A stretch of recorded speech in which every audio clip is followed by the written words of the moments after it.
네, 이제 본판으로 들어가야겠죠. 저희 메디방 페인트 한번 알아보도록 할까요? 네.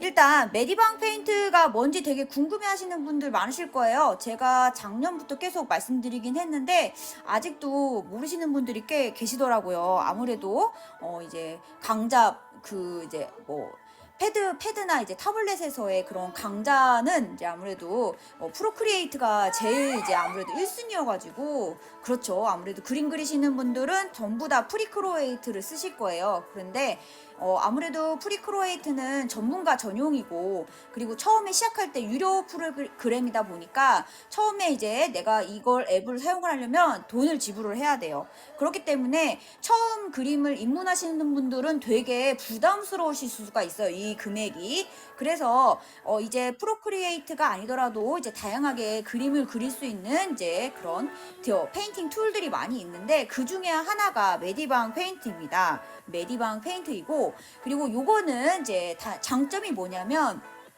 프로크리에이트 같은 경우에는 아이패드만 사용이 가능하죠. 그런데 이 메디방 페인트 같은 경우는 네, 갤럭시 탭이나 아니면 뭐 갤럭시에서 뭐 안드로이드에서도 이제 다운이 가능하고 그리고 심지어 아이패드에서도 이제 다운 받아서 사용을 하실 수 있습니다. 제가 실제로 아이패드에서 사용을 하고 있고요. 그리고 이제 이 메디방 페인트 같은 경우는 이제 PC에서도 사용이 가능한 프로그램이에요. 그렇기 때문에 이렇게 PC랑 타블렛이랑 이제 연동을 할 수가 있습니다. 그렇기 때문에 되게 좋은 프로그램이라서 이제 제가 이걸 주력으로 밀고 있어요. 사실 이 메디방 페인트랑 이제 약간 라이벌격인 클립 스튜디오도 있고 그리고 이제 이 메디방 페인트가 약간 부담스러우신 분들은 이거보다 더 한 단계 이제 다운그레이드된 이비스 페인트를 쓰셔도 돼요. 이비스 페인트 X를 쓰셔도 되는데 근데 저는 개인적으로 내가 그림에 대해서 조금 더 취미를 조금 더 심화를 시키고 있다. 능력을 조금 내가 심화반 같은 느낌이죠. 그래서 약간 더 심화적으로 가고 싶다라고 하시는 분들은 네, 이비스 페인트보다는 저는 메디방 페인트를 더 추천을 해드리고 싶어요. 왜냐하면 제가 아까 말씀드렸듯이 이게 PC에서도 사용이 하지만 이제 그 제일 중요한 건 이제 포토샵이랑도 연동이 돼요. 이 메디방 페인트가 이거를 이제 파일을 엑스포트 한다고 그러죠. 이제 파일을 출력을 할 때 이제 내보내기라고 하죠. 내보내기를 할 때 이게 PSD로도 이제 내보내기가 가능해서 포토샵하고도 연동이 잘 되거든요. 그래서 그렇기 때문에 이제 저는 메디방 페인트를 이제 정말 추천을 드리고 있는 편입니다. 그래서 제가 여기 적어놨지만 아까 말씀드렸듯이 구글 플레이, 앱스토어, PC에서도 설치가 가능한 무료 프로그램이다. 유료 버전도 있긴 해요. 유료 버전도 있긴 한데 이제 무료 버전을 할 때는 광고가 따라 붙어요. 그리고 이제 기능 몇 개를 쓸 수가 없습니다. 그런데 굳이 저같이 이제 완전 그림을 업으로 삼고 진짜 완전 유료가 완전 필요해 라고 하지 않는 이상은 굳이 유료 쓰실 필요 없고요. 그리고 광고가 좀 불편하다 하시는 분들은 네, 유료 결제하시면 광고가 없어지니까 유료 결제 하실 분들은 네, 하셔도 괜찮긴 한데 그래도 무료로도 사용 가능하실 수 있다는 점 네, 알려드릴게요. 네. 그리고 제가 이제 마지막 세 번째 적어놨죠.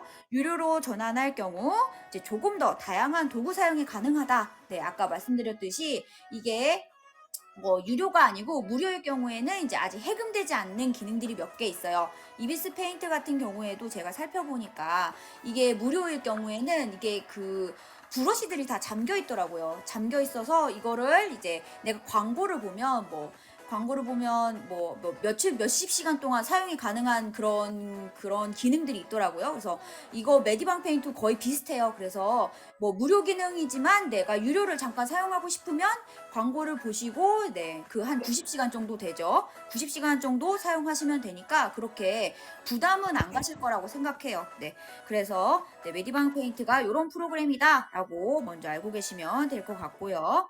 네, 그 다음에 제가 이제 메디방 페인트를 네, 캡처를 해봤습니다. 메디방 페인트가 이제 프로그램 실행을 하고 이제 내가 캔버스를 새로 만들게 되면 이런 화면이 딱 뜰 거예요. 이게 이제 메디방 페인트의 그 메인 화면입니다. 메인 스테이터스 화면이고요. 제가 이거를 보기 쉽게 그 덩어리를 이제 구분해 놨어요. 덩어리를 구분해 놨는데 여기 보시면 알겠지만 제일 첫 번째가 저희가 가장 많이 사용하는 메인 도구에 해당이 되고요. 첫 번째. 그리고 두 번째는 가장 왼쪽에 있는 메뉴죠. 이거는 사이드 메뉴입니다. 사이드 도구라서 메인 도구보다는 조금 사용 빈도가 낮지만 그래도 어느 정도는 활용할 수 있는 툴. 네, 요거 사이드 도구고요. 그리고 세 번째는 팔레트입니다. 그 내가 색깔을 지정하고 쓸 수 있는, 그리고 색깔 지정도 가능하고 색깔 보관도 가능하고 컬러 팔레트, 나만의 컬러 팔레트를 만들 수 있는 팔레트 도구가 이렇게 있고요. 세 번째로. 그리고 네 번째는 내가 사용하는 메인 도구에 대한 세부 설정입니다. 뭐 예를 들어서 내가 브러쉬를 하나 선택을 했다고 하면 어떤 브러쉬를 사용할 건지 리스트가 쭉 나오고요.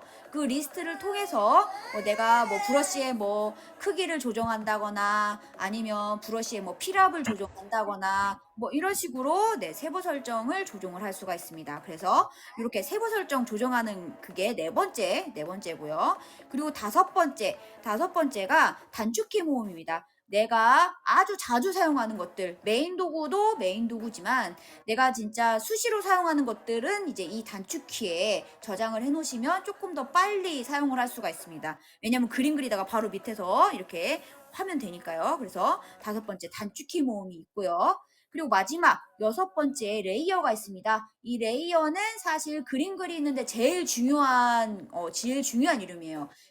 제일 중요한 이론이에요. 디지털 페인팅 할 때 이 레이어의 속성에 대해서 잘 모르시면 디지털 페인팅 할 때 조금 어려움을 느끼실 수가 있어요. 그래서 레이어는 상당히 중요하다. 상당히 중요한 그런 프로그램의 그런 일부입니다. 그래서 레이어에 대해서는 제가 이따가 레이어 툴 할 때 설명을 한번 드릴게요.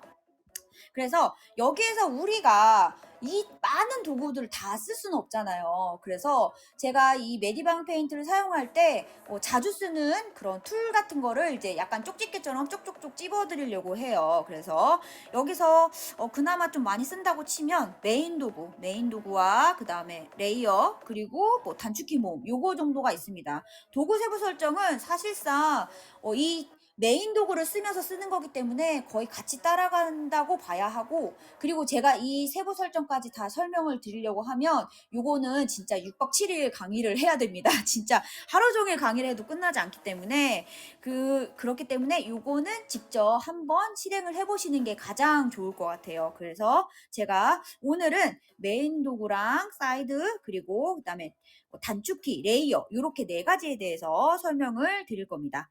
네, 그래서 여기 메인 도구 한번 가볼까요? 네, 메인 도구도 이렇게 보시면 되게 어려워 보여요. 뭔가 되게 많아 보이죠? 되게 많은데도 사실 이게 전부 다 덩어리로 나눠져 있어요. 이게 각 그 도구에 대한 그런 뭐라고 해야 되지? 네, 도구의 쓰임에 따라서 이렇게 덩어리가 나눠져 있습니다. 5가지로 나눠져 있고요. 첫 번째가 이제 브러쉬 관련입니다. 가장 우리가 많이 쓰는 그런 브러쉬고요. 두 번째가 변형 어떤 거냐면 이제 그림을 키우거나 줄이거나 회전시키거나 이동시키거나 요럴 때 쓰는 변형 도구가 있고, 그리고 세 번째가 이제 채색 관련입니다. 채색 관련인데 이 채색 관련은 뭐 색을 채운다거나 색칠할 때 그라데이션을 준다거나 이럴 때 많이 쓰이는 도구입니다. 채색 관련. 그리고 네 번째는 선택 관련이고요. 선택은 이제 어떤 거냐면 내가 칠하고 싶은 면을 선택을 한다거나 아니면 내가 다른 뭐 어떤 거를 선택한다거나 아니면 내가 자르고 싶은 뭐 오브젝트가 있는데 이 오브젝트를 따로 선택한다거나 뭐 이런 식으로 이제 선택을 할 수 있는 툴을 선택 관련 툴이라고 하고요. 그리고 마지막 5번째가 이제 만화를 그리는 툴입니다. 제가 아까 그 메디방 페인트에 대해서 기본 설명을 드렸을 때 라이버 프로그램으로 클립 스튜디오가 있다고 말씀드렸잖아요. 근데 저는 개인적으로 만약에 내가 진짜 일본에서 쓰는 그런 만화 원고, 실제로 우리가 인쇄물로 나오는 그런 만화책을 그리고 싶다라고 하시는 분들은 저는 개인적으로 클립 스튜디오가 이 기능이 더 좋은 것 같아요. 그래서 만약에 내가 만화책을 만들고 싶다라고 할 경우에는 클립 스튜디오를 쓰시는 걸 저는 추천을 드려요. 사실 메디방 페인트는 거기까지는 최적화가 되지는 않아서 네, 그렇게까지 저는 추천을 드리지 않습니다. 그래서 이 기능은 그냥 있다고만 알아두시고 그렇게까지 저는 많이 써보지는 않은 것 같아요. 왜냐면 저는 일단 컷만화를 그리는 것이 아니고, 물론 컷만화 그리려면 또 그릴 수는 있죠. 그릴 수는 있지만, 지금 제가 이제 주력으로 밀고 있는 거는 이제 아무래도 인스타툰이다 보니까 이제 한 장으로 끝나는 게 많잖아요. 네, 그래서 한 장으로 끝나는 게 많아서 굳이 이렇게 컷을 나누지는 않아도 돼서 네, 이렇게 사용을 하고 있습니다. 그리고 사실 제가 이 강의를 하는 목표가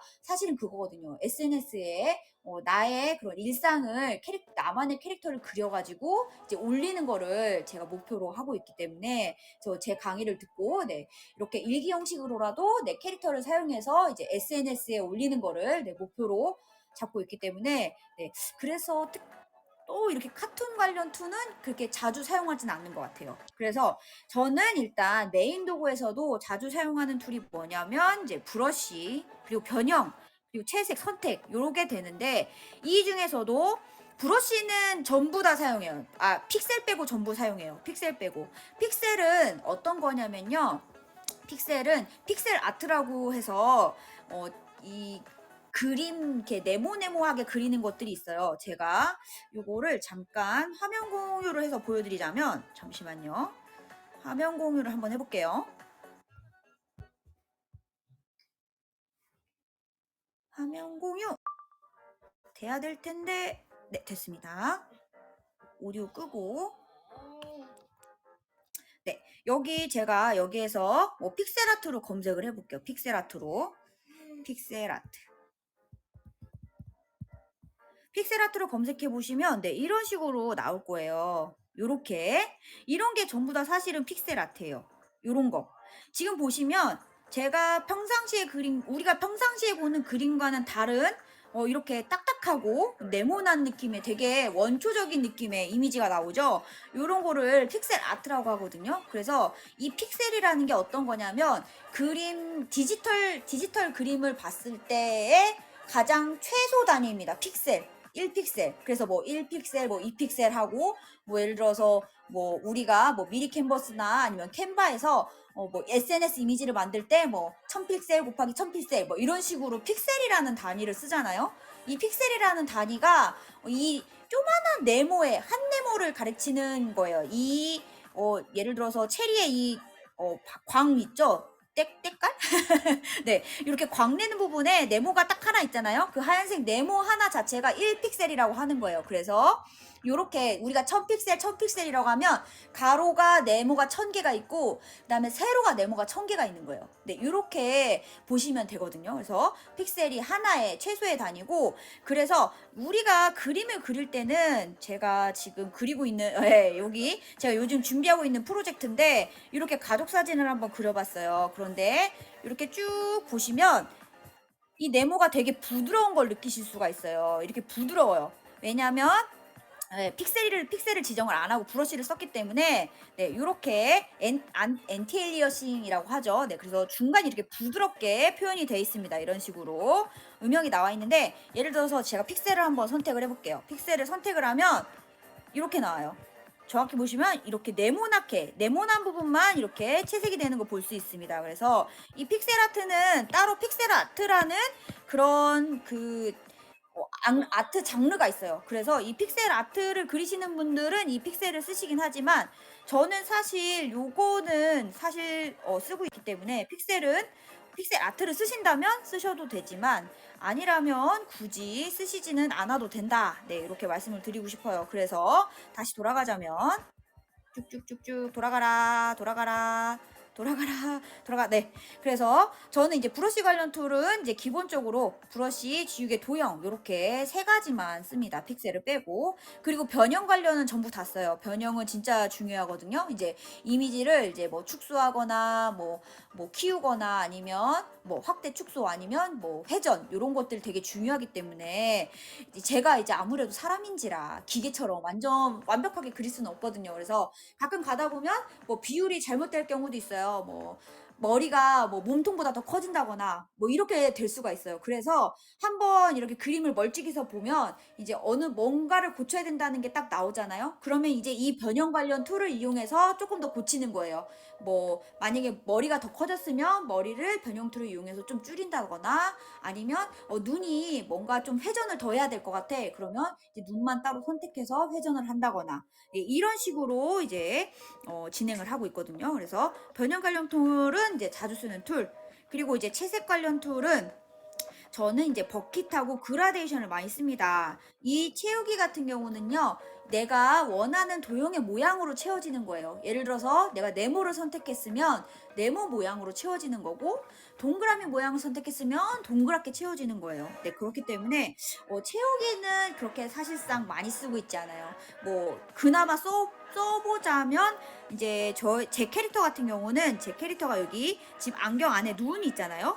눈이 그냥 동그란 모양으로 채우기만 하면 돼서 눈 같은 경우를 할 때는 이제 가끔 채우기를 씁니다. 그런데 굳이 뭐 쓰실 필요 없어요. 차라리 네, 도형 툴 이용해서 그 도형을 만들고 거기다 채우는 게 훨씬 더 나을 수도 있기 때문에 네, 그래서 잘 쓰지 않지만 그래도 쓰실 분들은 네, 쓰셔도 됩니다. 맞으시면 쓰면 되죠. 저는 이제 잘 쓰지 않아서 이제 안 쓴다고 말씀을 드리는 거고. 그리고 이제 버킷하고 그라데이션도 많이 써요. 버킷 같은 경우는 내가 색깔을 이렇게 칠하는 거거든요. 페인트처럼 찍어서. 그리고 그라데이션 같은 경우는 이제 두 가지 색상의 색을 섞어서 이렇게 혼합해서 나타내는 거를 그라데이션이라고 하죠. 네. 그런 식으로 네. 버킷과 그라데이션을 많이 쓴다. 그리고 이제 선택 관련도 있죠. 선택은 이제 아까 말씀드린 것처럼 내가 이것도 사실은 제가 이거를 실시간으로 보여드리는 게 더 나을 수도 있을 것 같아요. 잠시만요. 한번 또 보여드려야겠네. 이거를 이제 왔다 갔다 할 수 있는 기능이 있었으면 참 좋겠어요. 너무 귀찮더라고요. 왔다 갔다 하기가. 네. 오디오 공유 끄고 네 다시 다시 돌아왔어요. 지금 이게 페인트 툴로 제가 이렇게 칠한 건데요. 뭐 예를 들어서 제가 머리를 칠할 거예요. 머리를 이렇게 색깔 잡았어요. 그러면 이 페인트 툴을 이용해 가지고 이렇게 칠하면 됩니다. 그러면 이 제가 이렇게 찍은 거에 이렇게 면이 있죠. 이렇게 닫힌 부분이 전부 다 채색이 되는 거예요. 근데 제가 머리를 찍었는데 왜 여기 옷까지 채색이 됐는지 그거를 궁금해하실 분들이 많으실 것 같아서 왜 그러냐면 여기 지금 머리가 열려 있잖아요. 그래서 머리를 이렇게 잠시만요.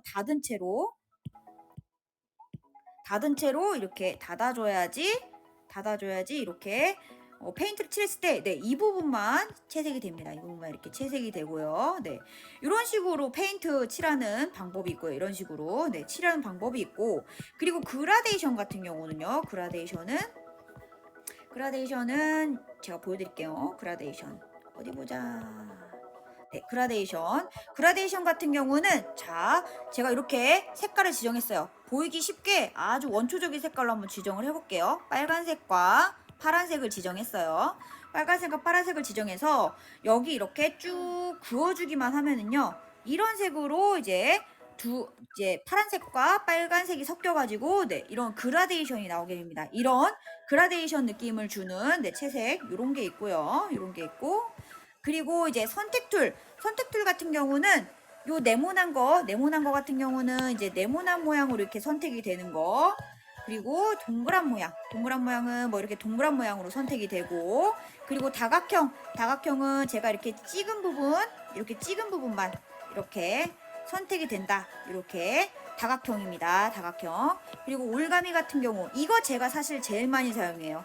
여기에서 자연스럽게 내가 원하는 만큼만 올가미로 찍어내는 거. 이거 제가 제일 많이 사용하거든요. 예를 들어서 아까 말씀드린 것처럼 눈을 회전하고 싶어요. 눈을 회전하고 싶으면 올가미 툴 이용해서 이렇게 자유롭게 눈만 클릭해요. 그 다음에 이걸로 변형하는 거죠. 변형 툴로 갖다가 뭐 회전을 시키든 이런 식으로, 아니면 뭐 사이즈를 이렇게 사이즈를 이제 확대를 하든, 아니면 이렇게 축소를 하든, 축소를 이렇게 시키든, 네.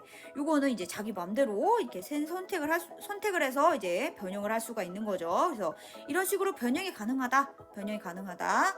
그리고 이 옆에 이 매직봉 같은 경우는요. 이 매직봉은 아까 페인트랑 마찬가지로 닫힌 부분의 면을 내가 선택을 해주는 거예요. 예를 들어서 내가 이 옷깃을 선택하고 싶다. 그래서 이 매직봉을 누르고 얘를 선택하면 얘만 딱 선택이 되죠. 그래서 되게 편할 거예요. 근데 여기에서 내가 색칠을 하게 되잖아요. 색칠을 하게 되면 예를 들어서 이 선이 전부 다 색칠이 안 될 수가 있어요. 이렇게 색깔이 보시면 여기가 살짝 그 진하게 색칠이 안 돼 있잖아요. 그럴 경우에는 이거를 선택한 상태에서 이렇게 이거를 확장을 해주면 옆에 왼쪽 메뉴에 확장이라고 있어요. 이 확장을 이렇게 선택을 해주면 이게 막 늘어납니다. 그래서 요만큼이 더 확장이 돼서 선택이 되는 거예요. 그래서 그렇죠. 요거는 버킷 툴이지. 네. 이렇게 확장을 하면 이렇게 확장이 됩니다. 계속 확장해 볼까요? 네, 확장해서 선택이 되면 이게 색칠해도 제가 이거 움직여서 그래요. 색칠해도 이제 문제가 없어요.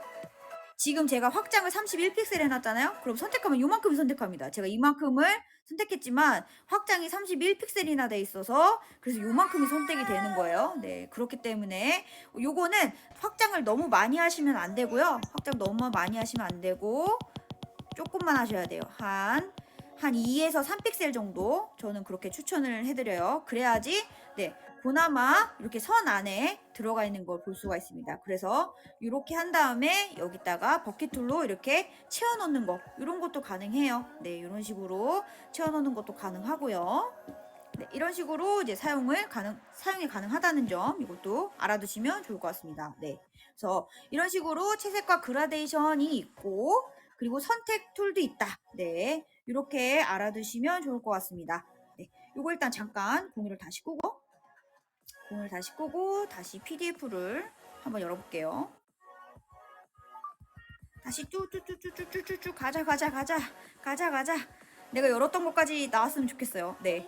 그래서 일단 메인 메뉴에 대한 설명이 좀 끝났고요. 네. 그리고 그리고 선택된 선택 지우개는요. 기왕이면 사용 안 하시는 게 좋을 거예요. 왜냐면 얘는 내가 펜으로 그린 부분이 선택이 되는 거고, 이 선택 펜 같은 경우는 내가 그린 부분이 브러쉬처럼 그린 부분이 선택이 되는 거고, 그리고 선택 지우개 같은 경우는 내가 이 선택펜으로 그린 것들만 지울 수 있는 거기 때문에 굳이 쓰지는 않으셔도 돼요. 저도 이거는 잘 안 써봤거든요. 그래서 이건 안 쓰셔도 될 것 같고, 그리고 이제 다음 사이드 도구로 넘어갈게요. 사이드 툴. 메인 도구보다는 빈도수가 조금 낮지만 그래도 많이 사용하는 툴이 여기 사이드 도구의 툴입니다. 그래서 이것도 메인 도구랑 똑같이 덩어리가 있어요. 이 사용 쓰임에 대한 덩어리가 있는데 이거가 딱 3가지로 나눠져 있습니다. 3가지의 덩어리로 나눠져 있어요. 그래서 첫 번째가 뭐냐면 이제 이미지나 캔버스에 이제 변형 관련 그런 툴이 있습니다. 그래서 이미지나 캔버스를 이제 변형을 한다거나 아니면 선택한다거나 회전시킨다거나 뭐 가이드를 쳐서 내가 선을 그린다거나 아니면 필압 간지를 어떻게 하느냐 이런 것들이 있고요. 그리고 두 번째로 채색과 속성 관련 툴이 있는데요. 요거는 쉽습니다. 얘는 그냥 팔레트를 보여줄 거야 말 거야, 내가 툴의 세부 설정을 보여줄 거야 말 거야, 요것만 선택하시면 돼요. 그래서 얘가 선택돼 있을 때는 팔레트가 보이지만 선택이 되어 있지 않을 때는 팔레트가 보이지 않습니다. 요거 이따가 화면 공유해서 설명을 해드릴 건데요. 미니 팔레트 같은 경우는 약간 전문가용으로 요렇게 옆에 프리크로에이트처럼 옆에 그냥 색깔 선만 나오는 거예요. 그래서 모든 설정을 다 알아서 조정하는 걸로 이렇게 나오는 게 있고, 그리고 마지막으로 작업 관련 툴이 있어요. 이 작업 관련 툴은 어떤 거냐면 이제 손 모양은 캔버스 이동입니다. 캔버스 이동인데 솔직히 이거는 캔버스 이동 굳이 안 하셔도 돼요. 왜냐하면 우리가 손으로도 이미 캔버스 이동을 할 수가 있기 때문에 굳이 안 하셔도 됩니다. 안 하셔도 되고 스포이드, 이 스포이드 같은 경우가 진짜 많이 쓰는 툴이거든요. 이 스포이드는 내가 예를 들어서 우리 제 이제 머리카락, 제 캐릭터의 머리카락을 색칠하고 싶은데 머리 색깔이 어떤 색깔인지 까먹었어요. 내가 실수로 지워버렸어요. 컬러 팔레트를 지워버렸어요. 이럴 경우에 내가 이 머리 색깔을 똑같이 따려면 아무래도 이 색깔이 뭔지 이제 이거를 찝어내야 되겠죠. 스포이드가 그런 역할을 합니다. 스포이드는 내가 원하는 색깔을 찝어서 그 색깔을 이제 전경색에 지정해주는 역할을 해요. 그래서 이 스포이드는 진짜 많이 사용하는 툴이다. 내가 모를 때 색깔이 조금 애매모호하다 싶을 때는 이제 스포이드를 한번 찍어서 그 색깔을 한번 보는 거, 이런 용도로 사용을 하고 있습니다. 그리고 다시 하기 실행 취소, 이것도 진짜 많이 쓰는 툴인데요. 다시 하기가 실행 취소죠. 실행 취소가 우리가 평상시에도 많이 사용하는 컨트롤 Z입니다. 컨트롤 Z. 포토샵에서의 그런 단축키. 컨트롤 Z죠. 제일 유명한 그런 컨트롤 Z입니다. 사실 제가 이 실행 취소 때문에 디지털 페인팅의 맛을 들인 거기도 한데요. 예를 들자면 우리가 이제 수작업을 했을 때 손으로 그렸을 때 연필로 그렸는데 내가 잘못 그렸어요. 그럼 지우개로 이렇게 지울 수는 있잖아요. 지울 수는 있지만 내가 만약에 연필을 되게 부드럽게 안 쓰고 되게 뾰족하게 그리고 이제 종이를 깊게 파서 썼다면 내가 지우개로 지우더라도 그 선 모양이 남아있을 거예요.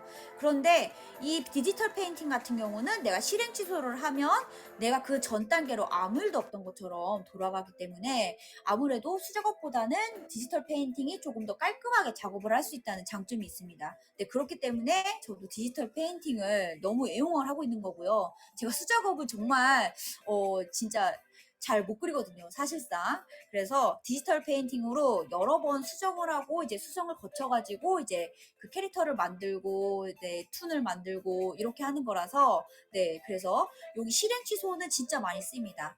그리고 만약에 내가 실행 취소를 했지만 사실 그게 더 마음에 들었어요. 내가 수정한 것보다 그게 더 마음에 들었어. 그럴 경우에는 이제 다시 하기를 누르면 돼요. 예를 들어서 내가 선을 하나 그었는데 그 선이 마음에 드는지 안 드는지를 한번 보려면 요 실행 취소랑 다시 하기를 번갈아 가면서 누르면 내가 이 선을 썼을 때랑 저 선을 썼을 때랑 어떤 게 더 마음에 드는지 한번 비교도 해볼 수 있겠죠. 그래서 실행 취소와 다시 하기는 진짜 많이 사용하는 툴입니다. 그래서 요를 조금 한번 보여드릴게요. 요것도 이제 다시 모바일 화면을 켜가지고 보여드릴게요. 화면 공유로. 네, 화면 공유를 다시 켰습니다. 화면 공유 켰고 여기 다시 돌아왔어요. 여기 지금 왼쪽에 보이시는 게 사이드 메뉴라고 말씀드렸죠? 어머, 왜 방송이 갑자기 중단이 됐을까요? 다시 한번 공유를 해볼게요. 방송 공유를 안 했는데 네, 다시 한번 중단해 보겠습니다. 오디오 공유를 끄고 네, 여기 보시면 왼쪽이 사이드 메뉴입니다. 사이드 메뉴. 그래서 여기 보시면 여기 캔버스에 관련된 이런 이동이나 복사, 잘라내기 이런 메뉴들이 많이 있죠. 네, 그래서 이렇게 이런 메뉴들이 있고 그리고 얘 같은 경우는 선택에 관련된 메뉴.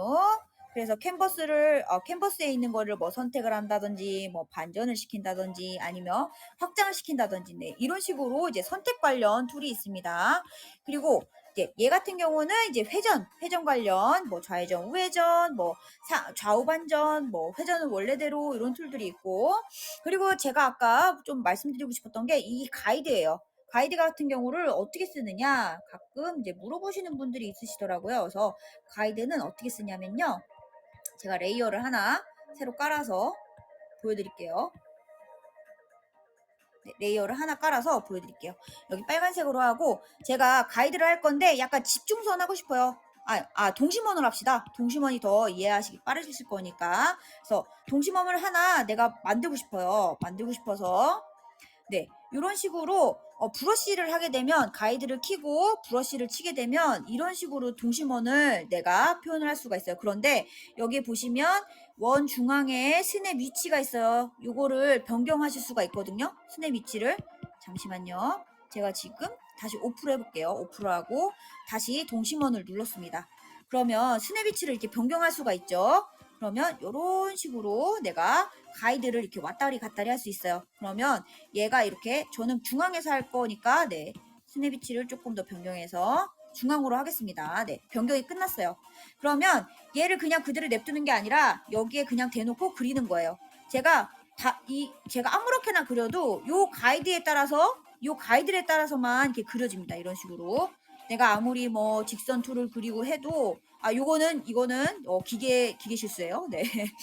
제가 아무리 뭐 원을 벗어나려고 해도 이렇게 원으로 그려지죠. 그래서 이 가이드 엄청 중요하고 되게 유용하게 잘 쓸 수 있는 툴입니다. 그래서 지금 이제 얘 같은 경우는 원이지만 잠시만요. 얘를 오프 시키고 지우개로 레이어를 클리어 시킨 다음에 만약에 내가 집중선을 하나 그리고 싶어요. 집중선.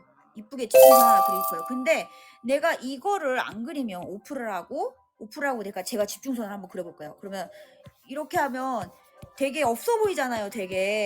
제가 아무리 뭐 집중선을 그린다고 해도 살짝 이렇게 휘어져 있을 거예요. 직선이 안 나온단 말이죠. 사람이니까 어쩔 수 없어요. 저는 기계가 아니잖아요.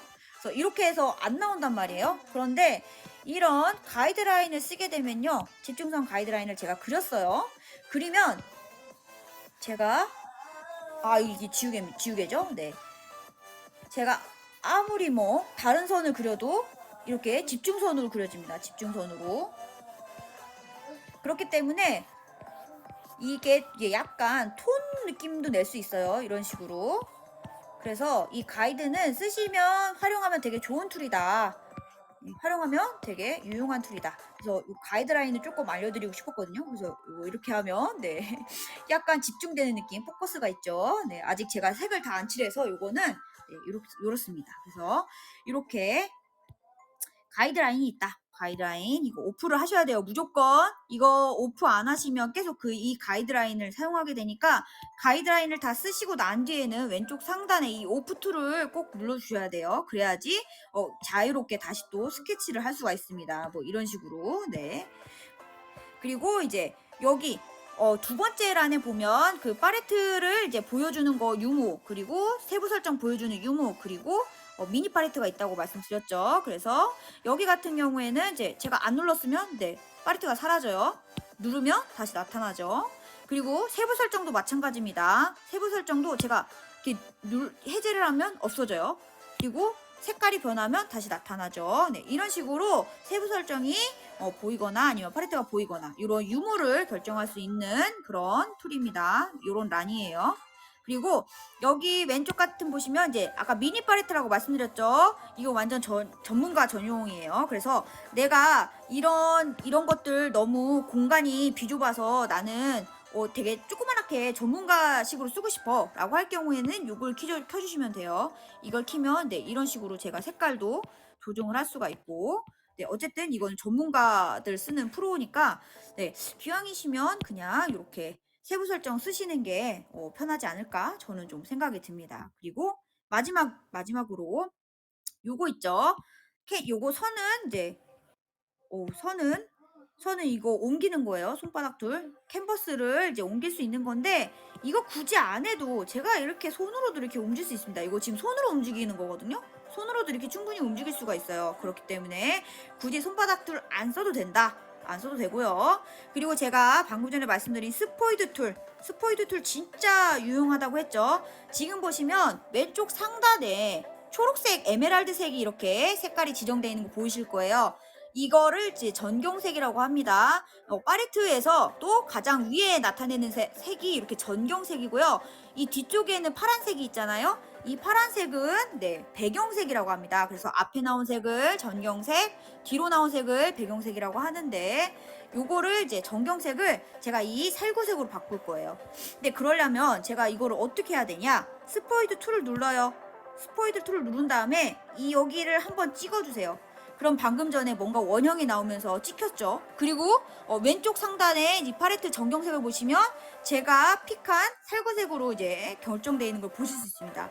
여기 분홍색도 한번 바꿔볼까요? 분홍색도 스포이드 툴로 이렇게 누르면 네 이렇게 바뀌는 걸 보실 수 있죠. 그래서 이런 식으로 스포이드 툴을 이용하면 내가 원하는 색깔을 찝어서 볼 수 있다. 네, 요거 말씀드리고 싶습니다. 네, 그래서 이렇게 사이드 메뉴 설명이 좀 끝났고요. 그리고 그 다음에 제가 다시 또 공지를 들어가서 아이고 감사합니다 포로렌님 뒤늦게 또 와주셨네요. 감사합니다. 또 마음 포인트를 또 후원을 해주셨어요. 네. 잠시만요. 다시 또 쭉쭉쭉쭉 우리 공부한 대로 다시 돌아가 볼까요? 쭉쭉. 네. 그 다음에 제가 세 번째로 강조하고 싶은 게 바로 단축키라고 말씀드렸죠. 단축키. 요 단축키 같은 경우는 제가 원하는 거를 쓸 수 있는 거예요. 그래서 자주 쓰는 도구들 있잖아요. 뭐 예를 들어서 방금 들어서 내가 스포이드를 자주 쓴다. 그럼 이 단축키에 넣을 수 있고요. 그리고 이제 이거는 지금 화면에 나와 있는 거는 이제 제가 그냥 기본 설정이 그냥 마음에 들어서 그대로 쓰고 있는 거예요. 아이패드에서 봤을 때 기본 설정이 이렇거든요. 그래서 뭐 다시하기나 뭐 실행 취소 이런 것도 넣을 수 있고 그리고 뭐 브러쉬 지우개 전환 이런 것도 넣을 수 있습니다. 네. 그래서 이런 것들을 내가 어디서 커스터마이징을 할 수 있느냐? 여기 다섯 번째에 단축키 관련을 보시면 단축키 커스터마이징이라고 있어요.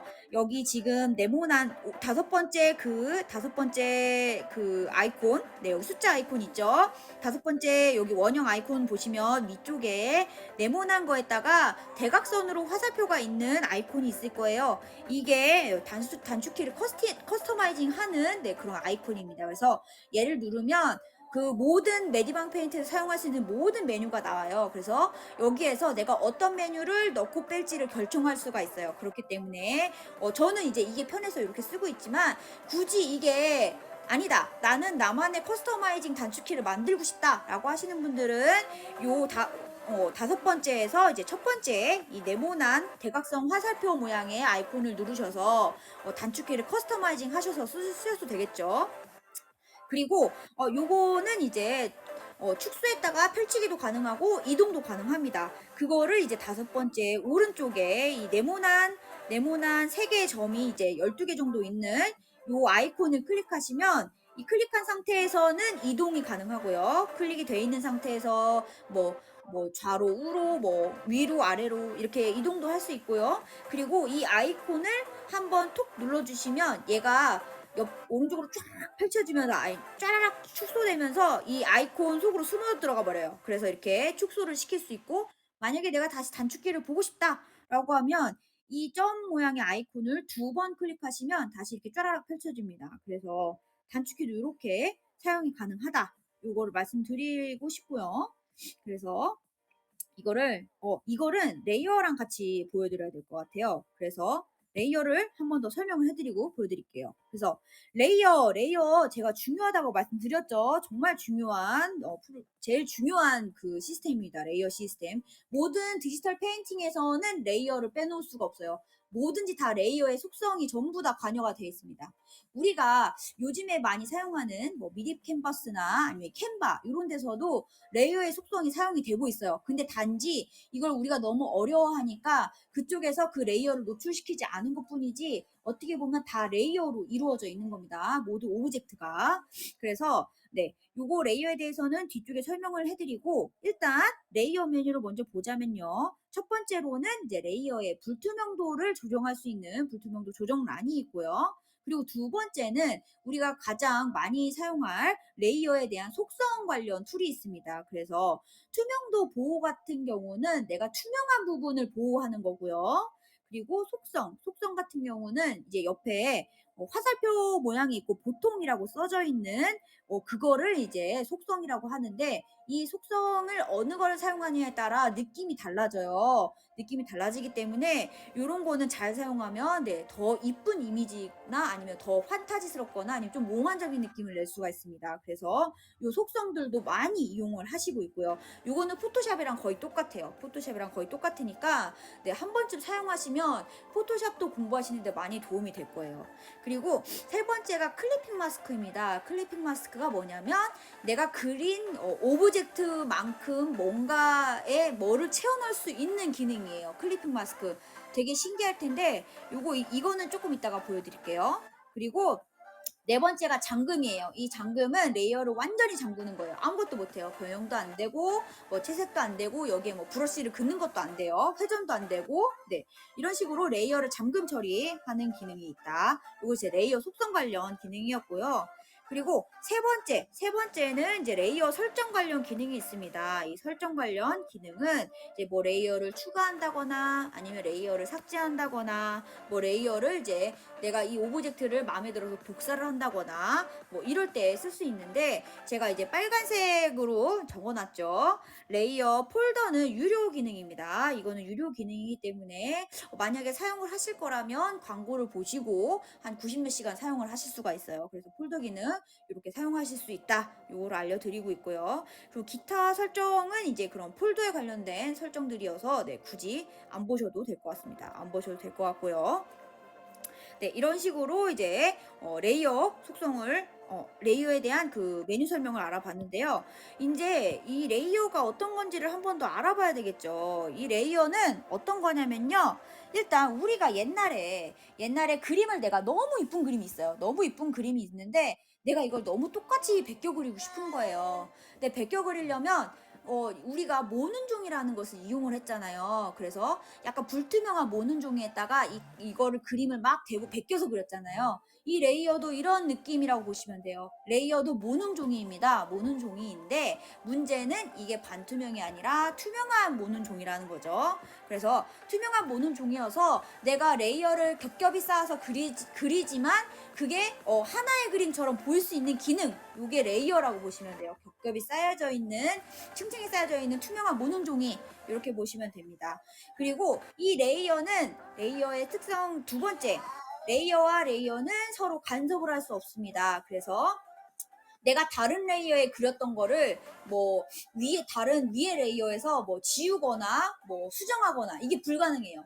오로지 내가 그린 그 레이어에서만 수정이나 변형이 가능합니다. 맞죠? 이걸 모는 종이라고 생각하시면 돼요. 모는 종이에 내가 맨 밑에 구름을 하나 그렸어요. 맨 밑에 구름 그리고 그 윗장에 나의 캐릭터를 하나 그렸어요. 근데 그 나의 캐릭터를 그린 모는 종이에서 구름 수정이 되나요? 안 되잖아요. 내가 이 구름 종이를 꺼내서 수정을 해야 되잖아요. 레이어도 마찬가지예요. 내가 밑에 레이어에다가 구름을 깔고 위에 레이어에다가 나의 캐릭터를 깔았으면 이 구름 캐릭터는 내가 캐릭터를 그린 레이어에서 수정이 불가능하다는 거죠. 그래서 두 번째 속성, 레이어와 레이어는 서로 간섭을 할 수 없다. 네, 이게 되게 중요한 특성 중 하나입니다. 그리고 세 번째, 이게 제일 사실 중요해요. 이거는 완전 중요합니다. 완전 영순위, 제일 중요한데 제일 마지막에 써놨어요. 왜냐면 이거를 1번하고 2번이 설명돼야지 3번을 이해할 수가 있거든요. 아까 두 번째에서 레이어와 레이어는 서로 간섭을 할 수 없다고 했잖아요. 그런데 이것도 순위가 있습니다. 레이어의 순위가 있어요. 모든 레이어는 다 위에서부터 아래로 영향을 받습니다. 예를 들어서 내가 아까 말했듯이 캐릭터 레이어를 그리고 밑에 구름 레이어를 그렸어요. 그러면 위에 캐릭터가 더 먼저 보이고 구름이 더 나중에 보일 거예요. 만약에 색칠을 하더라도 구름이 그 캐릭터보다 위에 가는 길이 없을 거예요. 왜냐? 캐릭터가 구름보다 레이어가 더 위에 있으니까. 그래서 레이어는 위에서부터 아래로 영향을 받는다. 요 세 가지, 투명한 모는 종이, 그리고 레이어와 레이어는 서로 간섭하지 않는다. 그리고 레이어는 위에서부터 아래로 영향을 받는다. 요 세 가지만 알고 계시면 레이어는 거의 마스터라고 볼 수 있습니다. 그래서 요 세 가지만 잘 기억해 두시면 그림 그리실 때 조금 더 편하실 거예요. 왜냐하면 내가 그림을 수정을 할 수가 있거든요. 디지털 페인팅의 장점이 제가 뭐라고 말씀드렸었죠? 그림 수정이 되게 용이하다고 말씀드렸잖아요. 그런데 이거를 모든 한 레이어에 딱 그림을 그리면 나중에 수정할 때 되게 불편하거든요. 그래서 그렇기 때문에 레이어를 다 나눠서 쪼개가지고 사용하는 것이 이 디지털 페인팅의 관건입니다. 그렇기 때문에 수정이 더 용이한 거거든요. 그래서 저는 개인적으로 작업하실 때는 무조건 레이어를 좀 나눠서 그리는 거를 추천을 드릴게요. 그래서 레이어는 이런 특성들이 있다. 그리고 말씀드렸듯이 레이어의 기능 중에 하나, 그게 클리핑 마스크라는 게 있다고 말씀드렸잖아요. 이 클리핑 마스크도 되게 중요한 거예요. 지금 제가 첫 번째에 써드렸지만 어떤 오브젝트의 형태 위에서 다른 이미지가 보여지도록 만드는 기능입니다. 그러니까 예를 들어서 내가 뭐 안녕이라는 글자를 썼어요. 그런데 그 안녕이라는 글자 위에다가 내 캐릭터의 그림을 입히고 싶은 거예요. 그런데 내가 이 캐릭터의 그림을 레이어가 이제 위에서부터 아래로 영향을 받으니까 레이어를 위에 놨어요. 그런데 이 안녕 그림에 맞춰서 이거를 내가 다 일일이 지울 수도 없는 거잖아요. 너무 불편하잖아요. 근데 그럴 때 이 클리핑 마스크 기능을 쓰면 내 캐릭터가 안녕이라는 정확히 진짜 같이 이렇게 위에 덧붙여지게 씌워지게 됩니다. 이런 거를 이제 클리핑 마스크 기능이라고 하고요. 네. 아이고, 어떤 분이 이렇게 말씀을 하고 계시는 걸까요? 저키 바나나 네. 흔한 바나나님이시군요. 네. 제가 지금 다른 분들을 위해서 오늘 강의를 조금 진행하고 있어서 죄송하지만 마이크를 좀 회수를 할게요. 네. 마이크 회수를 했습니다. 네. 그래서 요거는 제일 중요한 게 있어요. 얘는 바로 위에 레이어만 사용이 가능합니다. 이거 제가 조금 있다가 예시로 보여드릴 거예요. 그래서 연속되는 레이어에서만 클리핑 마스크가 사용되고, 만약에 내가 뭐 위로 올려가지고 뭐 클리핑 마스크를 한다? 이건 절대 적용되지 않습니다. 레이어는 바로 위에 것만 그게 가능해요. 그게 가능하고요. 그리고 마지막으로 클리핑된 레이어의 다른 내용은 모두 다 숨겨지게 됩니다. 그렇죠? 안녕이라는 글자 위에다가 내 캐릭터 그림을 넣는 건데, 당연히 내가 클리핑 마스크를 하게 되면 그 안녕 외에 다른 레이어들은, 다른 그 캐릭터의 그림들은 숨겨지게 되겠죠. 그래서 요거를 제가 실제로 좀 보여드리려고요. 간단하게. 이거를 또 한 변을 보여드릴게요. 제가 이론으로 말씀드리면 이거를 가끔 헷갈려 하시는 분들이 있더라고요. 그래서 제가 이렇게 설명드리면, 지금 보시면 저도 지금 레이어를 다 나눠놨죠. 지금 저는 이제 캐릭터의 이런 채색이 다 끝나서 이거를 지금 합쳐놓긴 했지만 원래는 다 나눠져 있었어요. 레이어가 다 나눠져 있었고, 지금 레이어 보시면 제가 하나를 그려볼게요. 하나를 이렇게 그렸어요. 채우기로 해서 빨간색으로 이렇게 채우기로 이렇게 그려보겠습니다.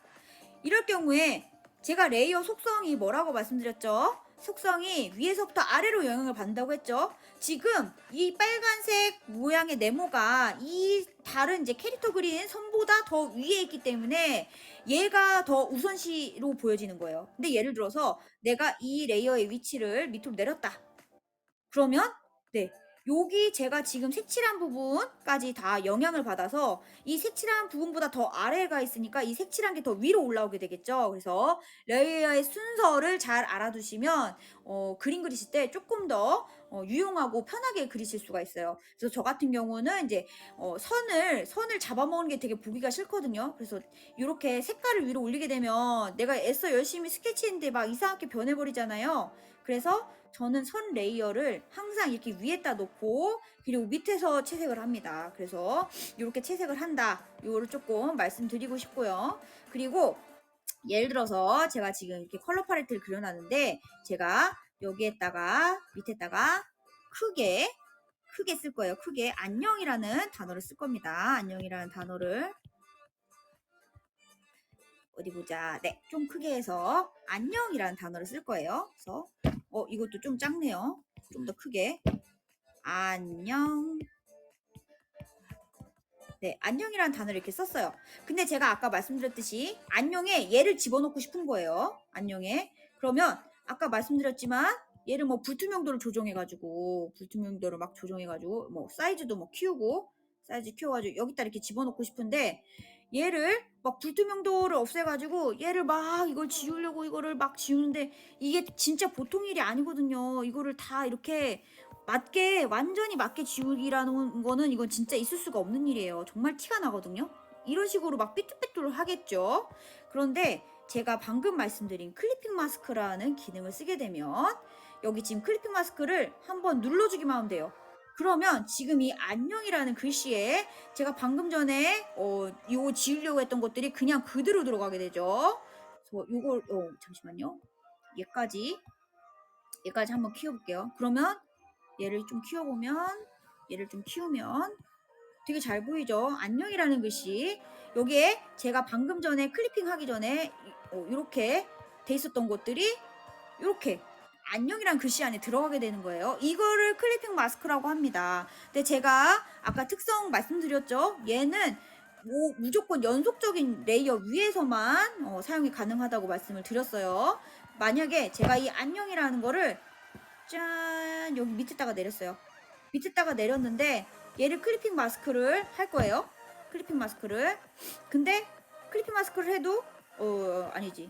얘를 클리핑 마스크를 해도 네. 안 되죠. 왜냐면 바로 위쪽에 있는 레이어가 아니기 때문에 클리핑 마스크가 적용이 안 되는 거예요. 그래서 클리핑 마스크를 하실 때는 무조건 내가 없애고자 하는 레이어, 내가 여기 지금 채워놓고자 하는 오브젝트 바로 위에서만 이렇게 가능하다는 거 알아두시면 좋을 것 같습니다. 네. 그래서 이렇게 클리핑 마스크를 쓰고요. 그리고 마지막으로 제가 하나 더 보여드리고 싶은 게 그 레이어 속성에 관한 거예요. 지금 제가 이거를 덮어쓰기를 닫고 지난번에 제가 그렸던 게 있어요.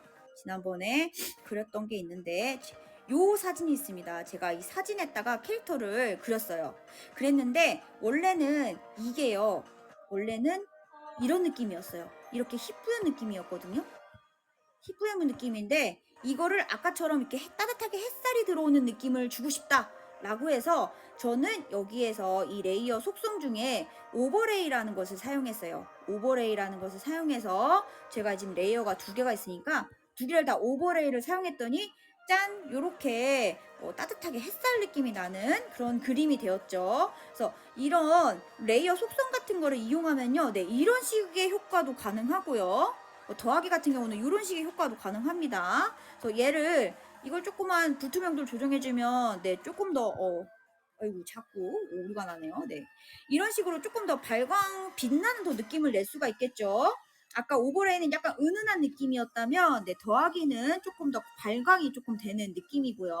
뭐 나눗셈 같은 경우는 없으니까 빼고 네 오버레이는 네 이렇게 겹쳐서 조금 나타내는 느낌이라 조금 더 자연스러운 네 발광의 느낌이 날 수 있어요. 반사광이 아니라. 그리고 뭐 스크린 같은 경우는 약간 좀 희뿌연 듯한 느낌의 느낌을 줄 수 있고요.